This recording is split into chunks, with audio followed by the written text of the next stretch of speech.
I don't want to miss more strings. Plus, I wanna see what you guys think about this one's like pinned. Hello, hello. Chico, welcome in, and B is welcome in. Hello.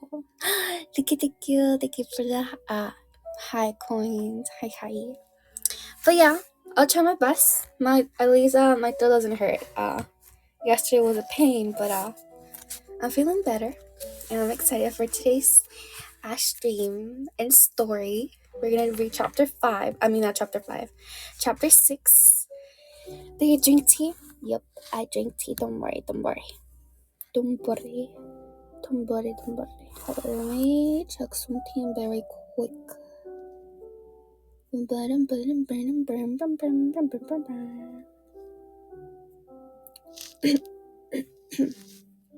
You may hear me clear my throat a lot today.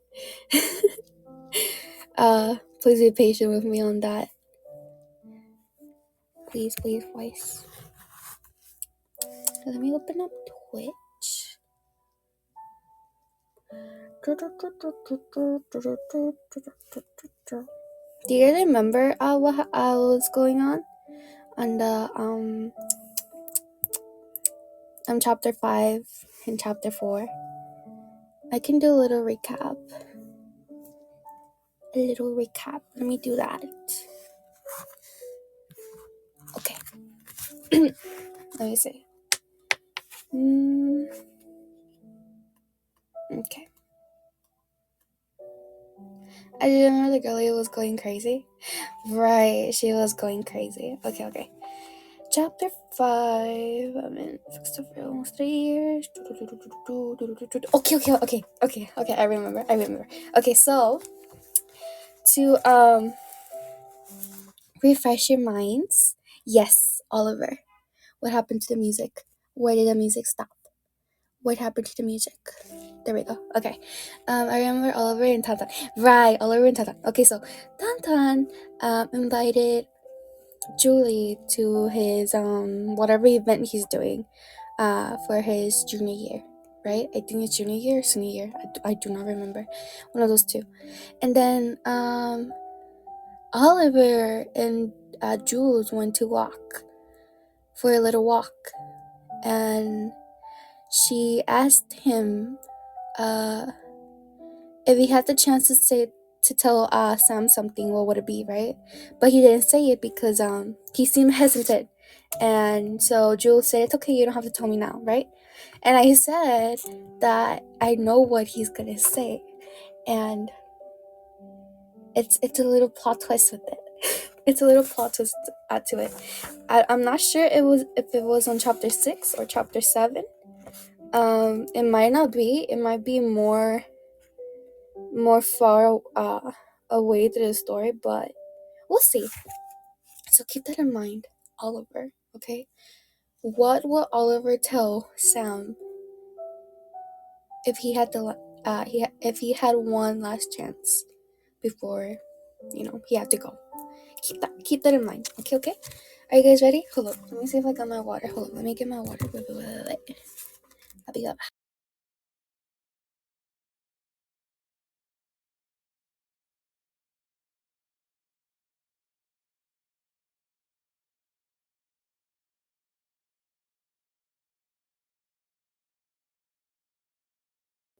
Okay, I'm back. On Webstar, welcome in. Hi, yo. How's everyone doing? I'm good. How are you? How's it going today? I'm about to read.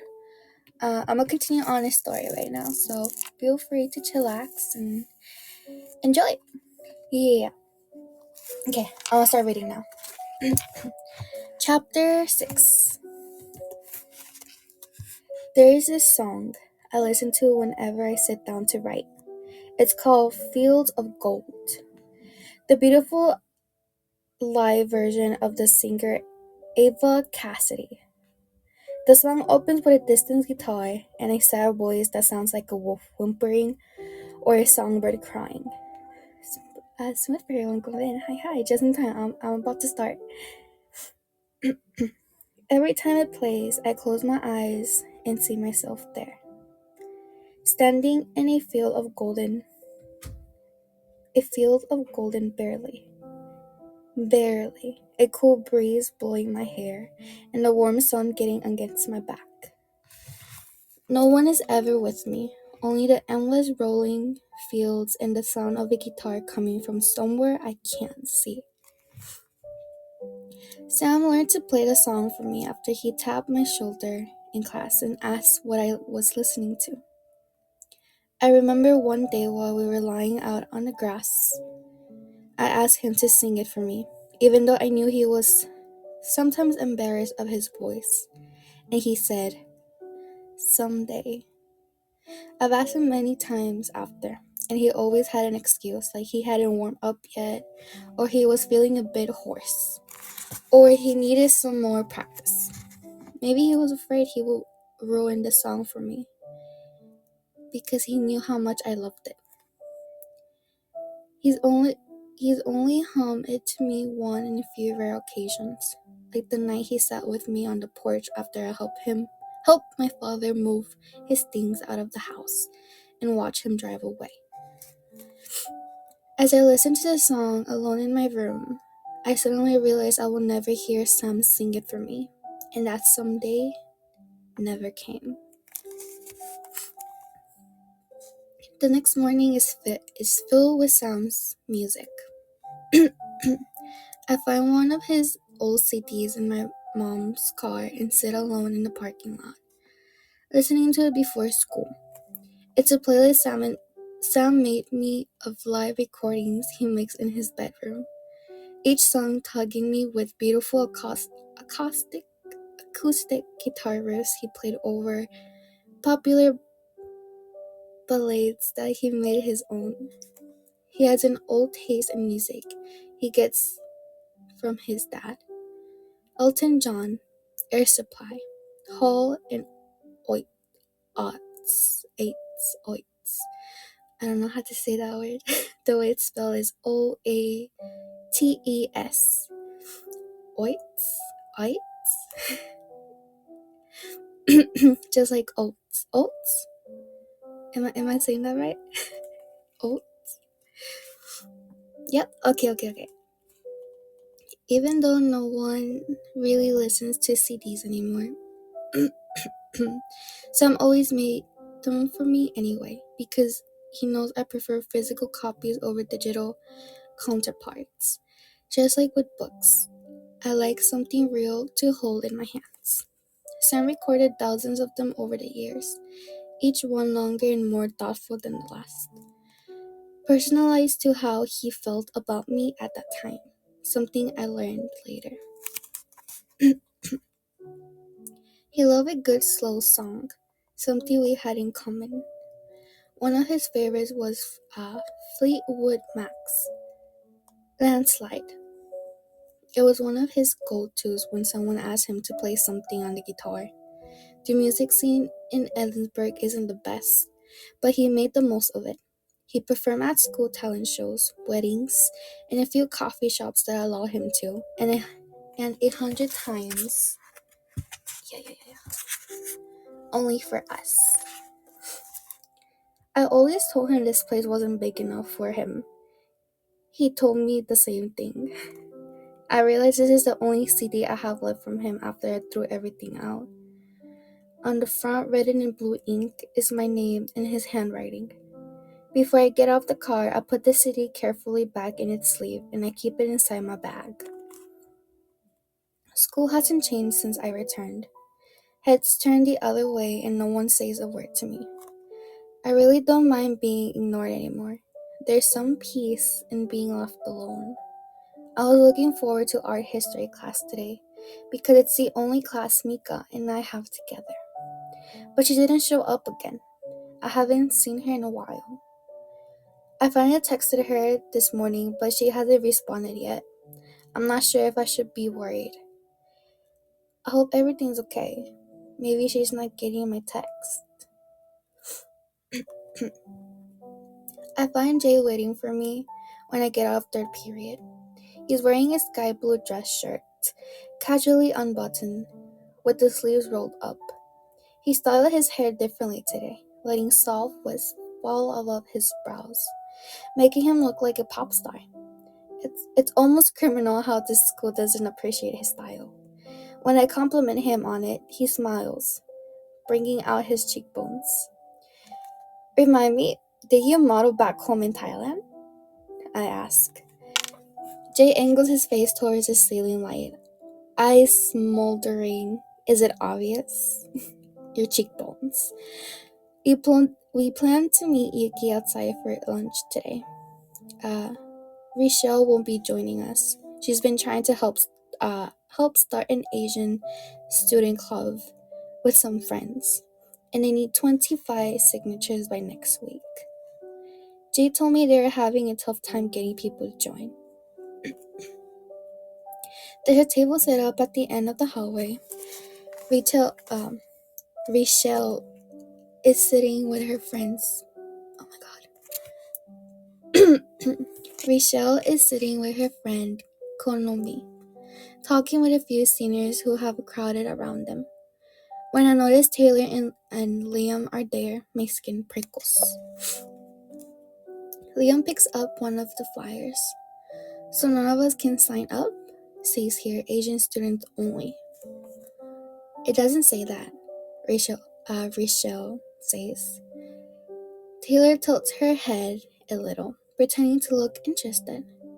So what are the requirements? We don't have requirements, Rochelle answers. Anyone can join.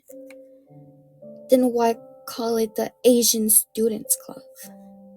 Taylor says, pointing at a table sign. That doesn't sound very inclusive. What do you guys even do? Probably wasting school money to watch anime. Liam laughs. My cheeks burn. Sam will speak up if he was around, but he isn't anymore. Will he want me to say something? Stand up for Rochelle? As I stand there, wondering what to do, Jay walks right up to the table. What's the problem?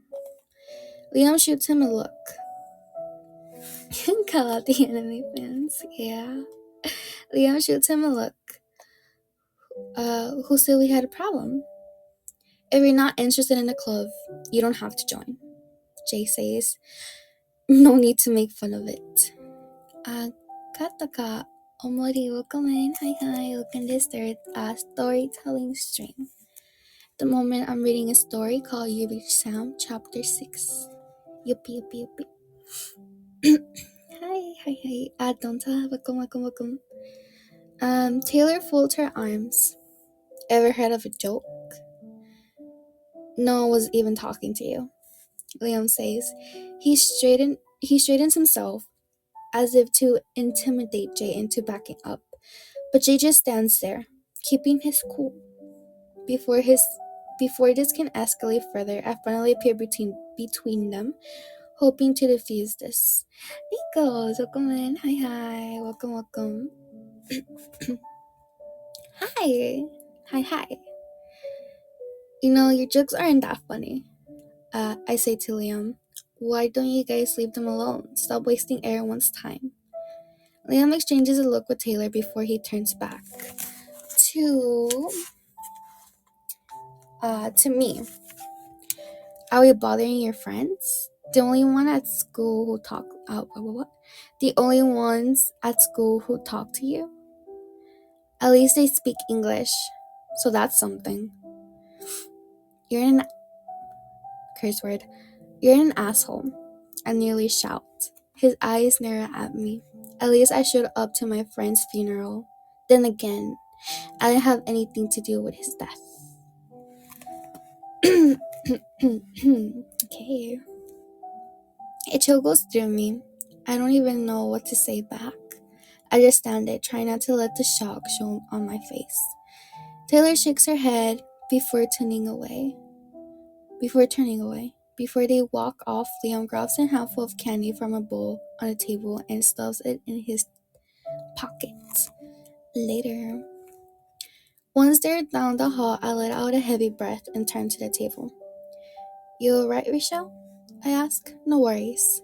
Rochelle smiles as if nothing's really wrong, as if what they said didn't bother her. It's a smile I'll never be able to understand. What about you? She asked me aback. Are you alright? I don't have an answer for her. I take the sign up sheet and write my name down. Today doesn't get better. I can't seem to pay attention in any of my classes. Every time I stare at the clock, I think it stops, making the day feel longer. I scribble on notebook paper and stare out the window to get time moving again, but it doesn't work. Nobody takes the seat beside me. I pretend not to notice. My teacher's drone on, and I don't hear a word they're saying.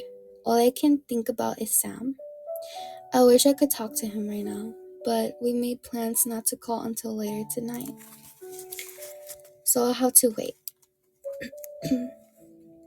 As I'm sitting in the back of English class, something occurs to me. I wonder why I haven't thought of it before. I take my phone out and send him a text, telling him I miss him. The message fails. I try to send another one, which also can be delivered. That's strange. I'll have to ask him about this later. The bell rings, relieving me from a long lecture on Oliver Twist. As the class begins picking up, Mr. Gill, our English teacher, says something that makes my body jolt.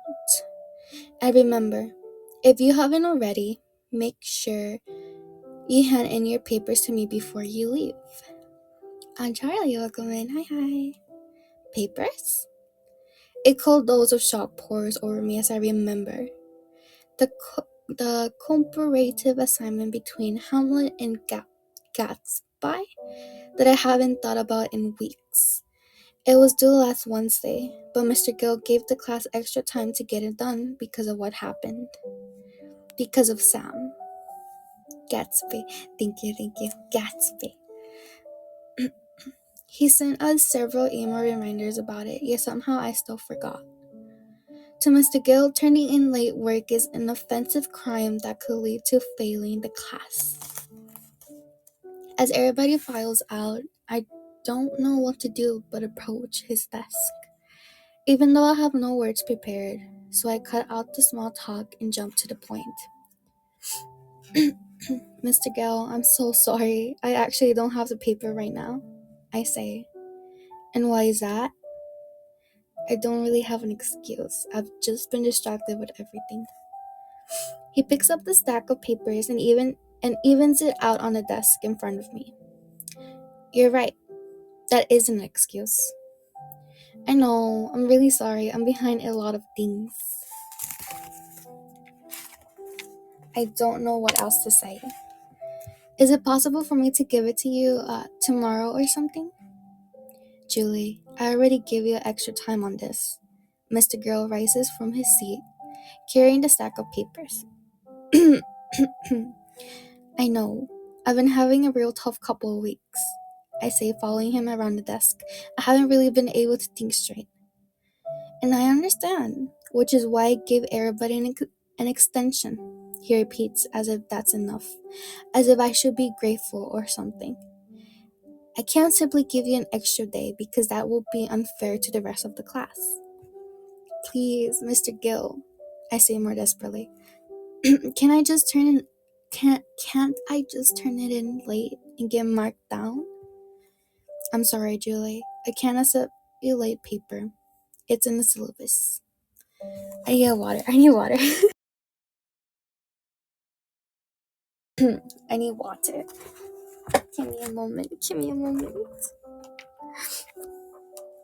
My voice is going away more faster than I thought.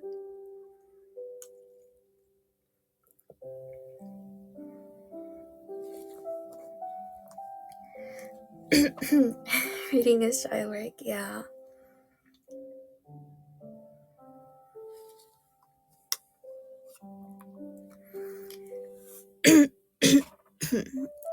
Oh my god. I finally got water. Let's go. RP. I'll be fine. Oh God.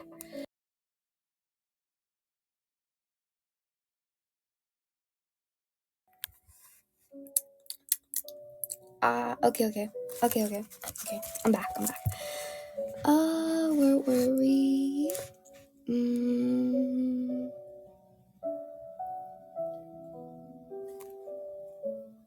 oh God, I lost myself. Okay. I'm sorry, Julie. I can't accept late paper. It's in the syllabus. It's okay. I can continue. But why not? Why can't you mark me down or something? We only have 4 papers for the semester. 1 0 could bring me close to failing, and I won't be able to graduate. And if I can't graduate, then I won't be able to leave this stupid town and move to Portland to go to Reed College and get into the writing program. Even though I haven't heard back from them yet, because I'm preparing you for the real world. Mr. Yale points I forgot this word. Uh, Vigily out the window. And out there, life doesn't give you extensions, even during the hardest times. So let this be a valuable lesson for you. You'll thank me later. He puts a hand, vaguely. Okay. Thank you. He puts a hand out to end our conversation. This isn't the first time he says something like this. He truly believes he's doing me a great favor by being strict. But this isn't the real world. I want to tell him it's high school. And as much as I don't want to care about it, failing this stupid class might affect the rest of my life. I don't say anything else because there's no point. I storm out of his class before I say something I'll regret. As much as I hate to admit it, maybe he's right. I should prepare myself for a world where nobody is on your side or willing to help you out, even when it costs them nothing at all. I need to go home and talk to Sam. He'll understand me. I rush to my locker to grab a few things before I head out, but there's someone waiting in front of it. Oh, Mika. She doesn't say anything. She just looks at me. Her face is pale and there are dark rings under her eyes. I wonder if she's sick. Are you okay? Yeah, I'm fine. I haven't seen you around. I texted you a few times. I've been at home. Her hair is a bit of a mess. I move some of it out of her face. I whisper, "You seem tired." "I get it, I look terrible," she says, leaning back against the lockers. "I didn't say that. I've had a lot of stuff to deal with." She looks around us, and I don't like being back there. Back here, I mean. You mean at school? She lowers her gaze. "Is there anything I can do?" Mika looks at me. "There's a, oh God, vigil tonight. It would be nice if you came too." "There's another one?" "It's a candlelight vigil," she says. "The school asked my family to put it together. Everyone is supposed to meet in town later tonight. I could really use some help."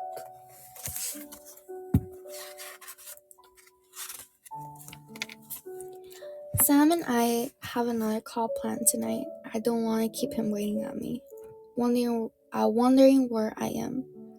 But I can't tell Mika this. What should I say to her? I don't know if I can yet. Mika gives me a look. "So you're gonna miss this one too?" "Mika," I start. "I don't know why I asked," she says, picking her bag up from the floor. "I knew you wouldn't go. I'll see you later." A pang of guilt stabs me as I stand there, unsure of what to say. If only she knew my reasons. I can't leave things like this between us. As Mika walks off, I grab her arm. I'll come. I'll come to the vigil." "You don't have to," she says, taking her arm back. "I want to. I mean it. I want to be there this time." Mika studies my face, reading me like she always does. "It's at 8 o'clock. If you want to meet at my house, we can go together."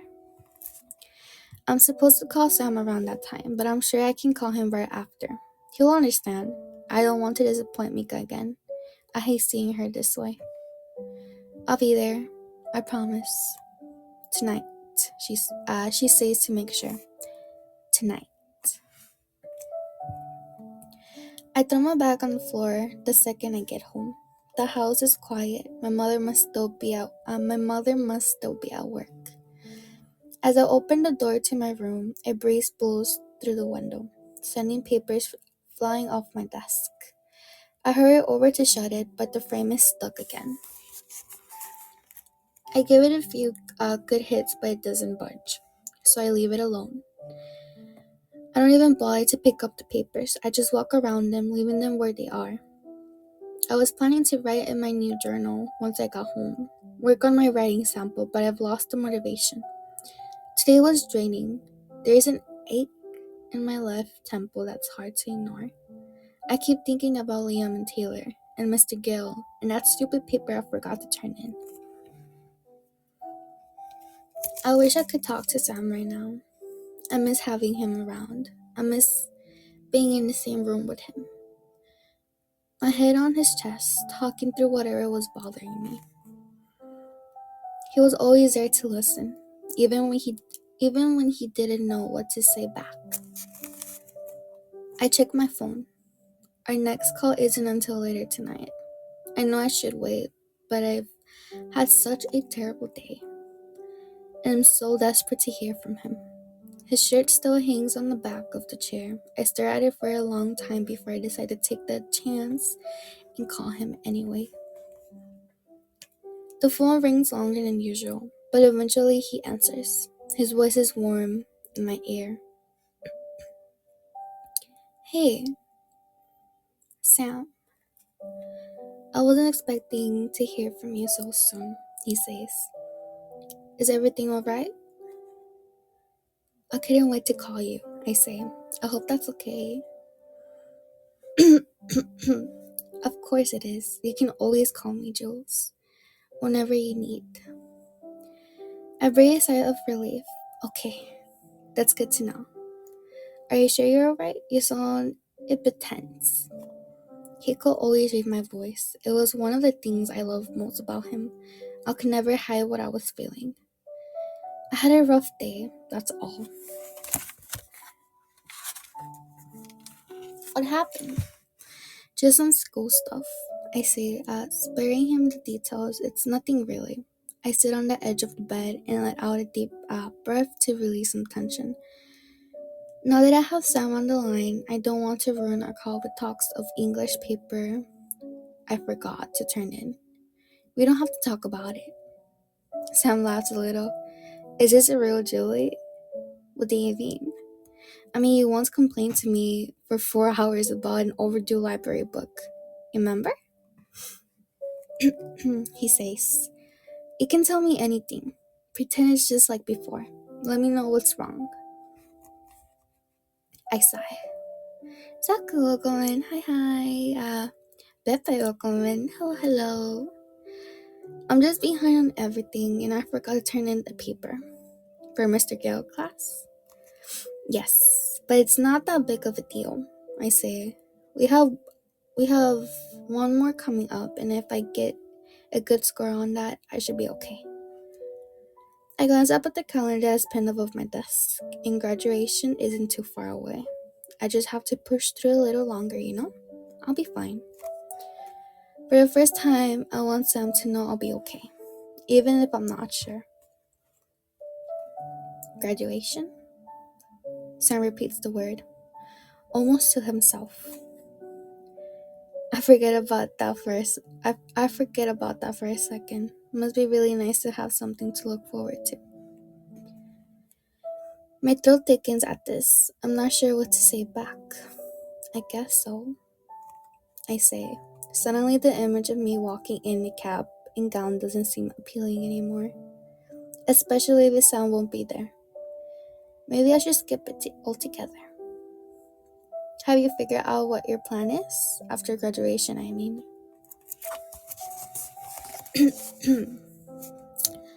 um... I go quiet, unsure of how to answer him, because Sam and I used to stay up all night thinking about this, mapping out our future together. I'll be back. Okay. Mapping out our future together, where we will live, the jobs we wish for, things we wanted to do. Now he's gone and I'm left with a bunch of plans that have been ripped in half. I don't know yet. I'm still figuring it out. You haven't heard from Reed yet? Sam asked. No, not yet. I'm sure you get in. Things will work. Things will work out. I hope so. Truth is, I should have heard back by now. I've been checking the mail every morning for a letter from them. Read is a realistic choice for me, given my grades.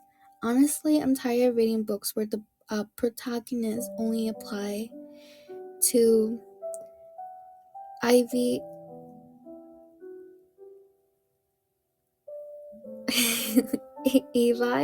Ivy, like you colleges, and somehow always get in.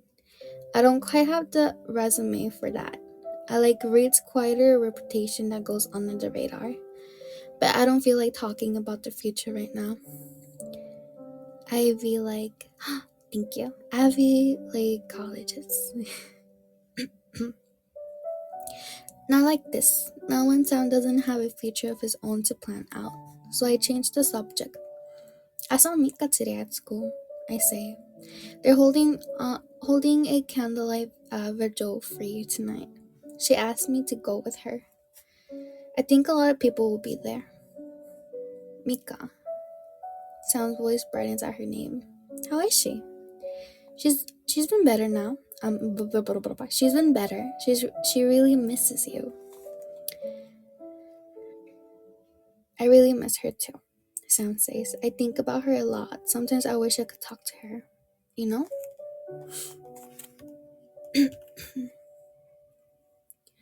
I moved the phone to the other ear.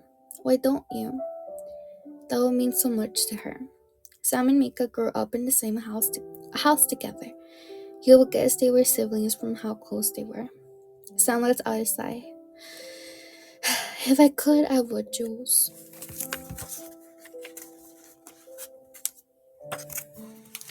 From the open window, the sound of the car coming up the driveway lets me know my mother's home. I'll go to make sure my door's locked in. Oh my god. I'll go to make sure my door's locked in case she tries to come in. Which she does occasionally. Occasionally. Can I ask you something? Sam asked after some silence. Of course. Anything. Since I'm not there anymore, can you look out for Mika for me? Make sure she's okay and everything? I mean, of course I will, Sam. I feel a pang of guilt that he needed to ask me this. I make a mental note to reach out to her as soon as we end the call.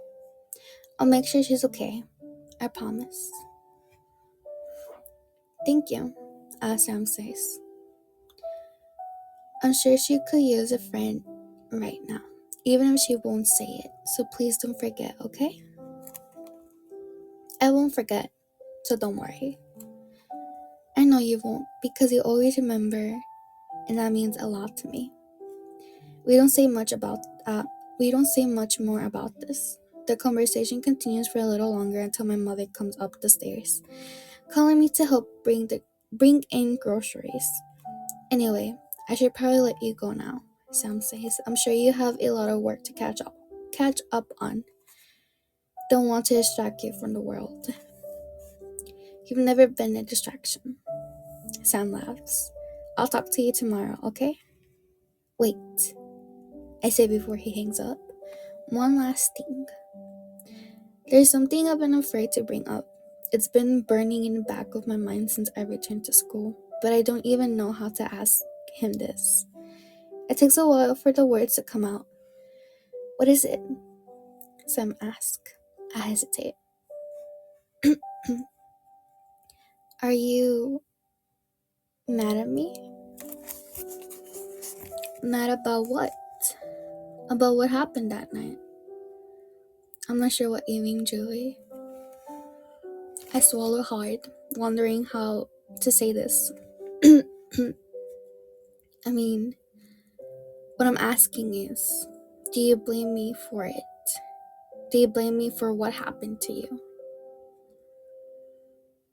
A long silence. Oh, Sam's voice deepens, finally understanding. Julie, why will you even ask me that? Of course I don't blame you. How can I blame you for what happened? He says. None of it's your fault, alright? But he stops there. But what? My voice going away. Sam takes some time to answer. To be honest, I don't know what else to say. I don't know how I'm supposed to answer that question. I don't really want to blame anyone because it won't change anything, you know? Nothing can change what happened. It's hard enough to accept that. For the first time, there's pain in his voice, like something sharp is caught in his throat. I'm sorry, I shouldn't have asked. I start. It's okay, Jules. Really, he says to ease me. Where did the question come from anyway? I hope that's not what you've been thinking. I didn't at first, but I've heard some people talking at school. Sam's voice sharpens. Forget them. They don't know what they're talking about. They weren't there when it happened, okay? Don't let them get to you. Don't let them get into your head. I'll try not to. I'm sorry you have to deal with all that. Oh my god. I'm sorry you have to deal with all this right now, he says, and I'm sorry you died.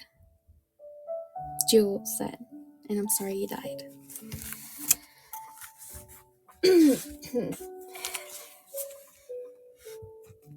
Neither of us says anything else. After we hang up the phone, I pick up the papers up from the floor and sit down at my desk. It's hard to focus after that conversation. I spend more time in an hour trying to start a history paper. Uh-oh, what did she forgot? She forgot something. Gosh, she forgot something. I spend more than an hour trying to start a history paper, but barely get 2 sentences down. I keep thinking about calling Sam back, but I need to get some work done. The words inside the textbook blur and rearrange themselves, and I forget what it is I'm reading about. I must have dozed off at some point because when I open my eyes, I'm no longer in my room. A fog moves across my shoes, and when I look up, I find myself standing at a bus station. It's dark out. I can't see anything past the curtain of fog, not even the sky. I glance around to find someone, but it's only me out there. The only thing is the suitcase I borrowed from my dad when I last visited him. There's a buzzing in my pocket. I reach inside and pull out my phone. I turn on the screen. 9 missed calls from Sam. 12 texts I haven't opened. And it's 11:48 p.m. Out of nowhere, the sound of a truck rumbles like thunder, but I can't see it. It is this sound and the exact time of the clock that brings me back to the night from nearly 2 weeks ago. This is the night Sam died. And this is where I stood. The phone rings again, even louder this time. It's Sam. I didn't bother to pick up last time because how could I know? This time I do, just to see if the ending changes. The line crackles. Crackles in my ear, but I don't hear anything. Sam, are you there? Nothing but white noise, like something crackling paper. I angle the phone and turn it in circles until a voice finally comes through the line. but I can barely understand it. Julie? Who's there? Hello? Sam, it's me. It's Julie. Where are you? I can't find you, Julie. The phone keeps crackling. I don't think he can hear me. Sam, I'm coming. Don't worry. Just wait right there. Julie, where are you? The phone crackles again before it sparks in my hand, and I yank it from my ear. Smoke pours from the screen as I am shouting Sam's name, filling the air like fog until I can no longer see what's in front of me, except vanishing streaks of red and white sparks. A horn goes off, followed by the sound of guitar strings breaking, and I wake up at my desk. The smoke is gone. I don't bother to check the time or see if it's dark out. Instead, I hurry downstairs, grab the car keys, and head out the door. I back the car out of the driveway before my mother comes out and head up Route 10, following the railway, leaving Ellensburg. This might sound ridiculous, but Sam might be out there waiting for me. I have to go find him. My headlights are the only thing shining on the barren hallway for miles. I keep looking out the windows to see if Sam's walking along the side of the road. I can't help thinking back to that night. Sam was at a bonfire, but the river was. Oh my God! Sam was at a bonfire by the river with some friends. It was the same night I was returning from my trip to Seattle to visit my dad. Sam had promised to pick me up, like he always did. But when I called him from outside of the station, he was still at the bonfire, more than an hour away. He kept apologizing, but I was so upset he forgot. I hung up and stopped answering his calls. I told him I would walk home. How could I know that? How could I know that that would be the last thing I ever said to him? I guess Sam thought I must have been testing him, which in hindsight, maybe I was. Because he left the bonfire to find me. It was somewhere between 11:30 and midnight while Sam was driving down Road 10 when a truck swerved into his lane. I imagine Sam must have hung for his life. I wonder if he tried to dodge out of the way. But Sam didn't die in that wreck that flipped his car. Not only did he manage to stay conscious, he freed himself from the seat, crawled out onto the road, and began walking.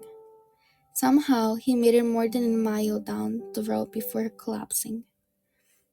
An officer said it was a testament to how strong he was.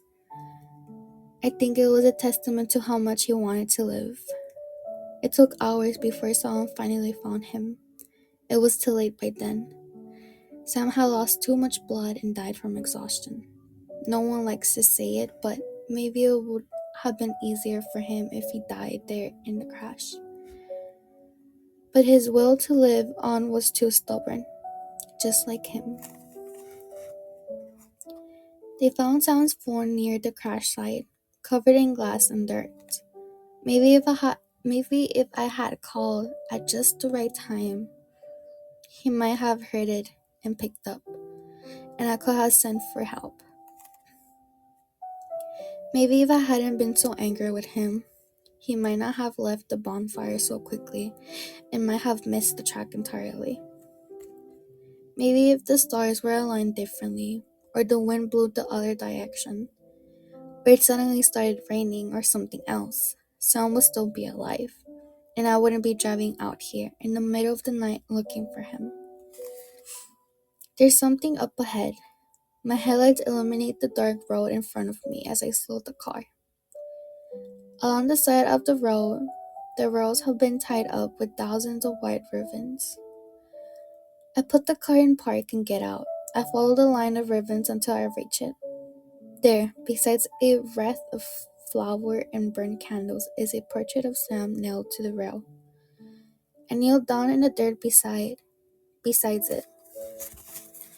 He's wearing his denim jacket, the one I threw out the other day. A breeze sends some ribbon fluttering. I touch the picture frame with my fingers. I'm sorry, Sam, I whisper. After all this time, I finally found him.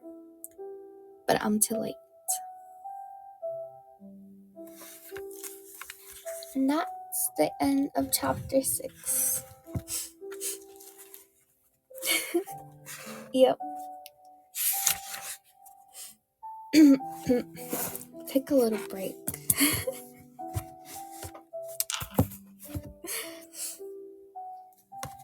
Yeah, she forgot something though. She missed the very important event that Mika told her to be there, you know?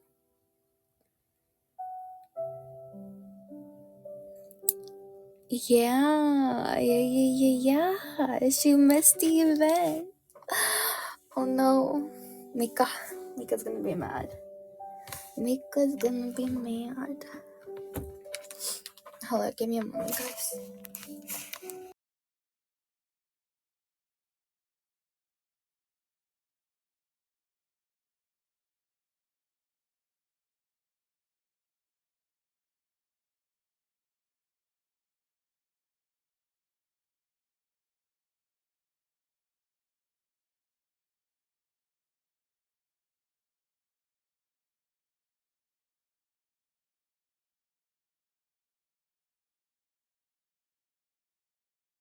Alright.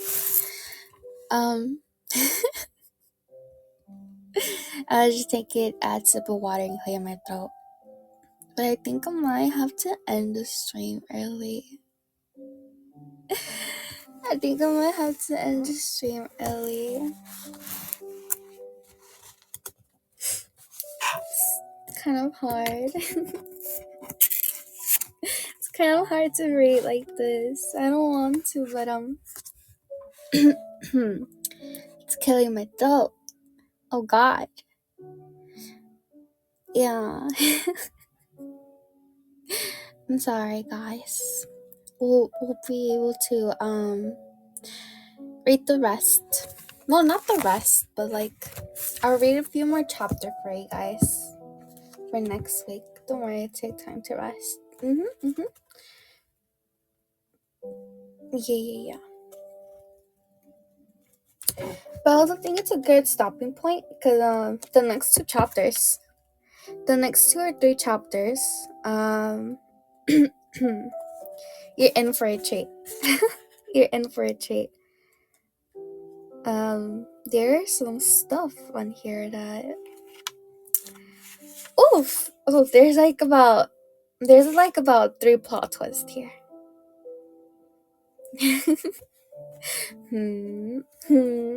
There's about 3 different plot twists.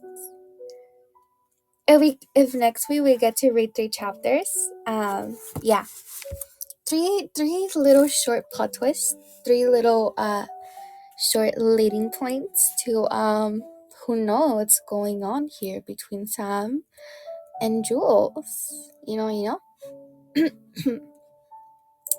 But yeah. So don't miss out. You cannot miss out. You must not miss out. And then after that, tomorrow, I'm still gonna stream tomorrow, and I'm still gonna stream Sunday. Let me just check out my schedule because I do not remember.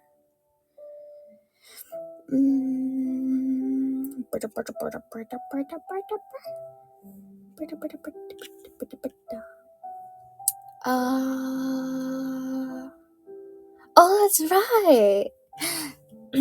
Okay, that's good. Tomorrow we have a watch along. Tomorrow we're doing a watch along. Remember? We're going to watch Happiness. I'll link the websites for you guys. Yeah. I'll link the websites for you guys tonight after the stream, so you guys can go ahead and use them. You're free to download the app, or you can just sign in. I don't think you have to sign in. I think you can do it without signing in. And find this series. I'll link in other websites just in case that specific app is not available in your country, because I know that's a thing. So but I'm sure it will be available, right? I think so. But yeah. And then hopefully by Sunday my voice is better. We gonna have a little chatting stream. We're gonna have a chatting stream, music talk, and we're gonna talk about K-pop. I won't be able to put K-pop music in the background because of copyright. I'm sorry. Of copyright. But I will find like little BGMs, music box, piano, and we can listen to those. Oh, and we can also I'll write down a few notes. We can also welcome in. Hi, welcome. Like I will find a few musics on YouTube that were inspired by these songs. Cause I know one of the artists recreated a song on YouTube because he listened to it and he was inspired by it, so he made it a song. We can listen to that. I think we can listen to that one. But we'll see. So if you ever been interested in K-pop or been wanting to get into K-pop or whatever it is, be ready for Sunday night. Also, there's been so many arrangements for this week. I'm so sorry. But on Sunday, instead of 8 p.m., I'm gonna have to push the stream a little more late at night. I don't know if that's gonna fit for you guys. Late at night, like around 8, 9, 10 p.m. CST. So that's 11 p.m. 11 p.m. ET, and oh my god, my voice.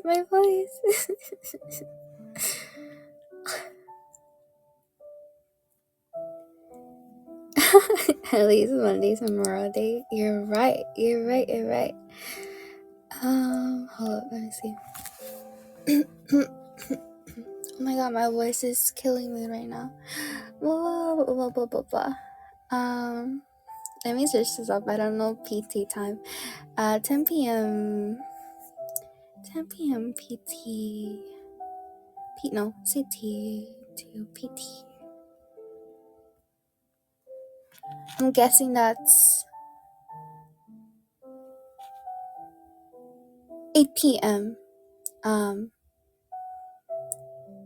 Pacific time. Yeah. Okay, so Sunday music talk will be 10 p.m. CT. Oh my god. Hold up.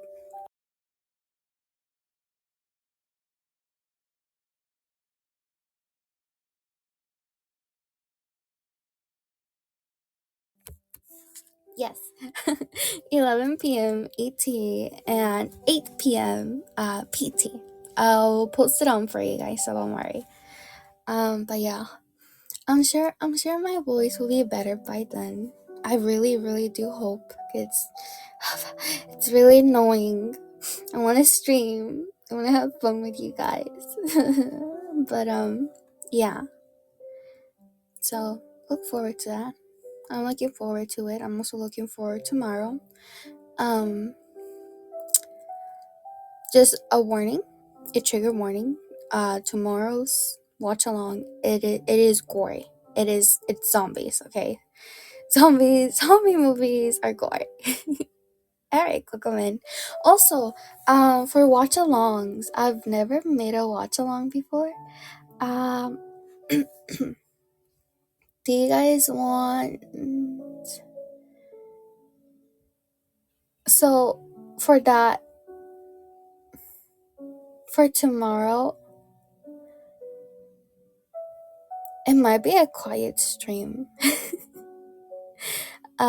Because we will all be watching the movie together, right? Right. That's what I'm thinking. Because I'll be watching it from mine. You guys are gonna be watching it from your devices and stuff like that. So you have to pay attention to the show more than you have to pay. Oh, maybe. I'll try to comment as much as I can. I'll definitely do that. I'll be here. I'll try not to jump scare you guys. But yeah, and then yeah, I'll try my best to comment on what's going on and what do I think about it and stuff like that. Like, oh my god, that zombie, it's really fast. Oh. But yeah. Or like, oh my god, that guy right there, he's kind of handsome. He's kind of cute. I like girls. Something like that. I'll try my best to be talkative. Yo, so. Oh my god, it's. Oh, you guys see all that blood right there? You know, it kind of looks nice. It doesn't look too slimy, you know. It looks clean. Yeah. Or if something like very gory comes up, I'm like, guys, cover your eyes. I'll tell you when to look. Don't look yet. It's not. There's still blood. Yeah. And then after that,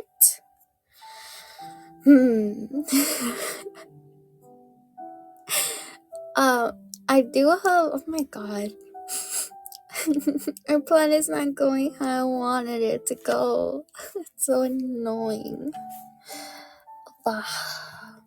Monday, I did have the noodles challenge for you guys. I'm not running away, don't worry. But okay, depending on Sunday. Even by Sunday, my voice seems to be much better,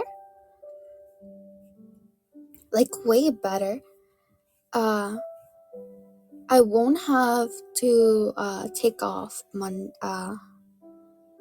spicy noodles on Monday. But if it seems to get worse, or it's just the same as today, oh, maybe spicy is better. Yeah.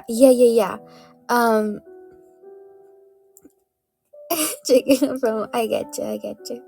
But if it seems like my voice is still the same as like today, or gets even worse, I might have to sadly take it off. Because if I eat noodles with my voice already effed up, I'm gonna have no voice at all by the next day. It's gonna be completely gone. It's gone. All you're gonna hear is what are you guys gonna hear? An old man's voice. Yeah. From this owl. You're gonna hear demons from me. A demon's voice. You know, playing the ukulele. Singing you to you guys in a very old owl with wrinkles. Exactly. Unless you guys want that, then go ahead. But like, oh man, voice that's good. We'll see. We'll see. But yeah. Oh god. Yeah. And then for you guys, don't forget. But Tuesday, please. We have the creepy stories Karma, welcome in again. Hi. Tuesday we had the creepy stories that we're gonna be reading from you guys. So get those stories prepared for Tuesday, for next Tuesday, because we're gonna read them live. Okay. Welcome back. So what's happening? I just finished reading chapter 6. I'm gonna sadly have to end the stream early because my voice is just not, it's not doing its job right now, and it's really annoying. It's really annoying. It keeps running away from me. But yeah, basically what happened in chapter 6, um Jules forgot to join the vigil event. Instead, she had another mental breakdown because she woke up from a very bad dream of Sam, and she drove like 10 miles outside of uh, Edinburgh and went to the scene where Sam died. Yeah. I told you it's fine to leave early. It's okay. I wanted to stay with you guys for a little bit. I did the stream yesterday. But yeah. So Tuesday, don't forget to write your stories. Short, long, however you want. I'll post my marshmallow again. I'll repost it for you guys. But yeah. Tomorrow is a watch along, so I'm still gonna stream it. And then Sunday is music talk. Okay. Oh yeah, Karma. The Sunday stream, I'm gonna have to push it a little more late. I'm gonna push it 10 p.m. CST. That's 11 p.m. ET and 8 p.m. PT. Yeah. But yeah, guys, I'm sorry that I had to end the stream early. I don't want to end it. To be honest, I kind of want to purposely continue yapping right now. I don't care if my voice like completely loses itself away. Don't worry, I'll be there. Okay. But yeah, my voice is a thing. Thank you for the coin. I'm gonna be sad. I'm gonna go cry. Oh, okay. Anyways, this owl needs to go and rest. And bring her voice back, so we can talk again and have fun again. But yeah, hopefully next week is more fun. Next week for sure, 100%. It's gonna be an all 7-day stream, so don't miss out on that. Have a good rest. Thank you. You too, guys. Don't get sick. Don't lose your voice like me. Take care of your voice and take care of your health. Don't. You're gonna make me cry. Don't sayonara. Mata ne. I'll see you guys tomorrow for the watch along. We're watching Happiness, a horror K-drama. So yes. Okay, guys. Thank you for the bye, guys. Bye bye.